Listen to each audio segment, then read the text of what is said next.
दोस्तों मैं फिलहाल हिसार में HAU यूनिवर्सिटी में मौजूद हूँ। 10 जून की रात को जिस तरीके से छात्रों पर लाठीचार्ज किया गया और बर्बरतापूर्ण व्यवहार किया गया और VC पर जिस तरीके से आरोप लगे हैं, ऑल इंडिया से यहाँ पर छात्र पहुँच रहे हैं, दिल्ली से भी यहाँ पर बहुत सारे छात्र आए हैं और हमारे साथ मौजूद हैं। अपना परिचय दीजिए। आप प्रेसिडेंट हैं दिल्ली में? मेरा नाम नेहा है। मैं all India students association I saw की प्रेसिडेंट हूँ और JNU में पढ़ रही हूँ, PhD वहाँ से मैं कर रही हूँ। PhD कर रहे हैं आप यहाँ? जी। तो मैडम आप किस तरीके से यहाँ पर प्रोटेस्ट कर रहे हैं, जिस तरीके से छात्र HAU में, तो आप किस तरीके से यहाँ पर समर्थन देने पहुँचे? हम तो जितने भी इतना एक तो काफी लंबा समय हो गया यहाँ पे जो छात्र आंदोलन कर रहे हैं उसका, और इसलिए भी हम यहाँ आए हैं क्योंकि स्टाइपेंड की लड़ाई हो, छात्रवृत्ति फेलोशिप की लड़ाई हो, फीस वृद्धि के खिलाफ लड़ाई हो, ये तमाम लड़ाइयाँ इस वक्त देश के अलग अलग कॉलेजेस में, विश्वविद्यालयों में, महाविद्यालयों में लड़ी जा रही हैं। और ये लड़ाई किसी अलग अलग यूनिवर्सिटी में पढ़ने वाले छात्रों की नहीं। यहाँ पे जो लड़ाई HAU के छात्र लड़ रहे हैं, हम नहीं समझते कि वो HAU के छात्रों की सिर्फ लड़ाई है। ये लड़ाई है कि शिक्षा, आम घरों से आने वाले बच्चों के लिए शिक्षा के दरवाजे खुले रहें, विश्वविद्यालयों के दरवाजे खुले रहें, सरकारी शिक्षा बनी रहे। ये उसकी लड़ाई है और इस तरीके की लड़ाई जो कहीं पे भी लड़ी जाएगी देश के किसी भी कोने में, उसके साथ समर्थन में हम जरूर आएंगे। तो जिस तरीके से अभी मैंने HAU के यहाँ पर एक छात्र से बात की, तो उन्होंने बताया कि 10 जून को सिर्फ VC साहब से बात करने के लिए गए थे और वहाँ पर गार्डों ने जिस तरीके से उनको धकेला। फिर एक प्रोफेसर ने, जो यहाँ पर प्रोफेसर थे, उनका नाम भी बोल रहे थे, तो एक लाठी उठा के, और सिर्फ छात्र वहाँ पर 8-10 ही थे और बहुत सारे गार्ड आ गए थे और बहुत सारे वहाँ पर प्रोफेसर आ गए थे और सिर्फ हाथ पैरों पर डंडे नहीं मारे गए, सिर में डंडे मारे गए और जिस तरीके से खून बहा, उसके बारे में आप क्या बोलना चाहोगे कि जल्दी से जल्दी हरियाणा सरकार को इस मामले में संज्ञान लेते हुए तुरंत कार्रवाई करनी चाहिए VC के? जी बिल्कुल, हमने इस तरीके की बर्बरता, प्रोटेस्ट कर रहे छात्रों के ऊपर जो बर्बरता होती है वो कोई पहली बार नहीं देख रहे हैं। ऐसा नहीं है कि गुस्सा आ गया और कर दिया गया। ये एक बहुत ही सिस्टमैटिक तरीका है किसी भी लंबी चलने वाली प्रोटेस्ट को तोड़ने का।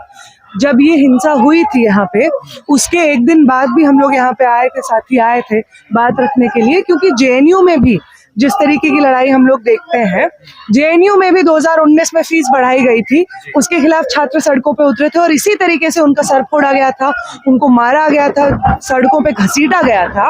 और आज जब HAU के छात्र वो लड़ाई लड़ रहे हैं, उनके ऊपर इस तरीके की बर्बरता हो रही है, तो जरूरत है कि पूरे देश भर के छात्र एक स्वर में ये बात कहें कि ये जो VC है, अगर ये कुछ कर नहीं सकती है तो इनको हटना होगा। हरियाणा सरकार को तुरंत संज्ञान लेना होगा और जो VC और प्रोफेसर्स की मिलीभगत से छात्रों के ऊपर लाठियां बरसाई जा रही हैं, उसके ऊपर तुरंत इंक्वायरी हो और जो भी लोग उसमें रिस्पॉन्सिबल हैं उनको तुरंत बर्खास्त किया जाए। कि VC मैडम को इस्तीफा दिलाया जाए। बिल्कुल ये डिमांड उनकी पूरी की, क्योंकि कॉलेज एक ऐसी जगह है जहाँ हम अपने घर को छोड़कर एक घर बनाने आते हैं, एक परिवार, एक गार्जियन को छोड़कर दूसरी गार्जियन को बनाने आते हैं। ऐसी जगह पे हम पढ़ने की उम्मीद, कुछ सीखने की उम्मीद करते हैं, ना कि हमारे ऊपर डंडे लाठी चलाए जाए। हम ये सोच के नहीं आते हैं। अगर हमारे लिए यहाँ रहना, आप जान रहे कितनी महंगाई है बाहर, ऐसे में अगर आप स्टाइपेंड रोक देंगे स्टूडेंट को, तो कैसे वो पढ़ेंगे यहाँ पे? अगर इसके लिए वो अगर बात कर रहे हैं तो इस पे आप लाठी चला रहे हो। VC मैडम खुद नहीं बात कर रही है, सामने में पुलिस को खड़ा कर दे रही है, अपने चमचाओं, अपने चेले सबको खड़ा कर दे रही है कि स्टूडेंट्स आप भी रहो। वो कौन होते हैं? हम आपके भरोसे आए हैं, आप आएंगे ना, आप जवाब दे ही है हमारे लिए, तो आप आइए। बिल्कुल हमारा भी जो इनकी जो भी मांगे हैं, जो इनकी जो लड़ाई चल रही है, जायज है, सरकार को सुननी चाहिए। VC मैम को इस्तीफा जरूर देनी चाहिए। तेज आंधी तूफान सभी आ रहे हैं, कितने लोग परेशान हो रहे हैं, बीमार हो रहे हैं। परसों बारिश में भी बैठे थे कल। जी बिल्कुल, इतने कितने दिनों से बारिश हो रही है, लगातार लोग बैठ रहे हैं, तो सुनवाई तो करना ही चाहिए। कोई तो आकर इनसे बात करे, इनको देखे किस तरह से चल रही है चीजें। जी मेरा नाम अंजलि है, मैं दिल्ली विश्वविद्यालय की स्टूडेंट हूँ। तो अंजलि, जिस तरीके से प्रोटेस्ट चल रहा है HAU में काफी दिन हो गए और सरकार ने अभी तक बिल्कुल भी कोई संज्ञान नहीं लिया है, और छात्रों पर जिस तरीके से बर्बरतापूर्ण तरीके से लाठीचार्ज किया गया 10 जून की रात को।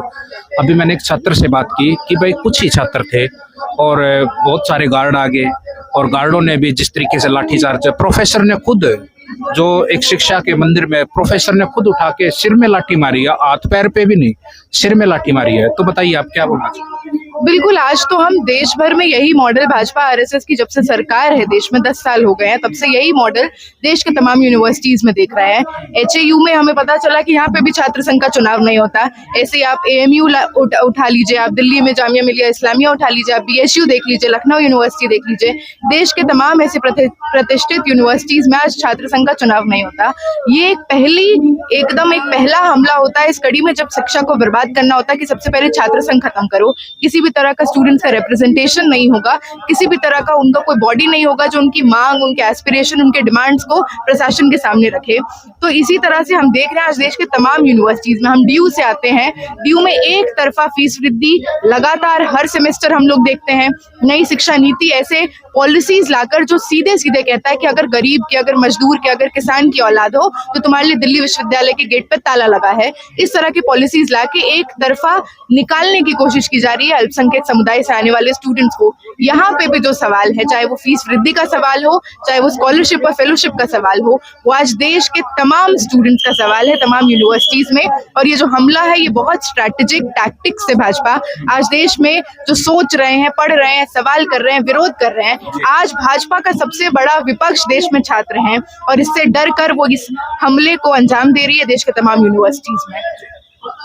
राजस्थान में जिस तरीके से निर्मल चौधरी को गिरफ्तार किया गया, वहाँ पे डॉक्टर राकेश को जिस तरीके से वो न्याय दिलाने के लिए वो भी ऐसे ही बैठे हैं राजस्थान यूनिवर्सिटी में, और बिल्कुल बरसात में बैठे थे निर्मल चौधरी।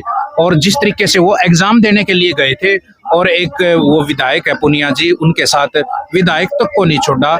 और जिस तरीके से निर्मल चौधरी को, वो तो छात्र नेता है, अब छात्र नेता और एक विधायक को जिस तरीके से एग्जाम देते हुए एग्जाम सेंटर में से उठा लिया, तो क्या कुछ देर पुलिस रुक नहीं सकती थी? अब बाद में एक खुलासा हुआ तो क्यों उठाया, तो बोले 2022 का कोई मामला था, 2022 का मामला 2025 में गिरफ्तारी कर रहे हैं और वो भी एग्जाम सेंटर में। तो उसके बारे में क्या बोलना चाहोगे कि छात्रों पर जो टारगेट किया जा रहा है वो कहाँ तक, मतलब ये न्याय संगत तो नहीं?